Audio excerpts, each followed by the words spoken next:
Саламатсыздар ма оқушылар? Бүгінгі сабағымыздың тақырыбымыз бір өлшемді массив. Жалпы массив дегеніміз бұл бірдей типтегі деректердің реттелген жиынтығы болып келеді. Массивтің элементтері жадта қатар орналасады және әрбір элементке индекс арқылы қол жеткізуге болады. Ол дегеніміз массив элементтерінің әр символының немесе әр символының өзінің индексі болады. Мысалды 10, 0-ші индексте тұр 45, бірінші индексте тұр көріп тұрғаныңыздай, және де массивтің элементтерінің индексі әрдайым 0-ден басталады. Массивтің түрлері бізде бір өлшемді, екі өлшемді, көп өлшемді болып келеді. Массивтің типтері ол бізде сандық, мәтіндік, символдықтар жатады. Бүгінгі өтетініміз ол бізде бір өлшемді массив. Бір өлшемді массив дегеніміз ол бірдей типтегі элементтерден тұратын реттелген тізім. Ол дегеніміз бір өлшемді массив ол тізімнен тұрады көбінесе бізде. Мысалда көріп тұрғаныңыздай атауы беріліп тұрған А массиві бір өлшемді.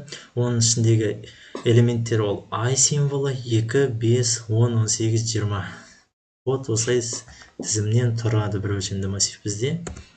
Және де мысалды қарап кетсек, from array import array дегеніміз ол бір өлшемді массив элементтерін енгізу үшін таныстыру модулі болып келеді.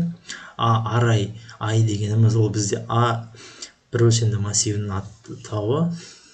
Input дегеніміз ол бізде бір өлшемді массивтің ұзындығын көрсетеміз. Мысалы, n-ге 9 мәнін берсек, сонда бізде массивінде 9 символ жатады, немесе сан кіреді. A-тен 0 көбейту n дегеніміз ол бізде A массивін нөлдермен толықтырады. Мысалы, 9 саны бердік қой, енді, значит, сонда 9 0 болады. Және де for циклы арқылы біз оны толтырамыз. 0-ден 9-ға дейін 9 санын бердік қой бізге n мәніне. Сол кезде бізде I тен input арқылы өзіміз енгізіп бір өлшемді массивті толтырамыз. Және де келесі бізде бүгінгі сабақты практикалық тапсырмамыз. Бұны біз компьютерде орындаймыз. Мұнда бізде 3 есеп берілген. Жай ғана мысалдарды компьютерға теріп нәтижесін білу қажет.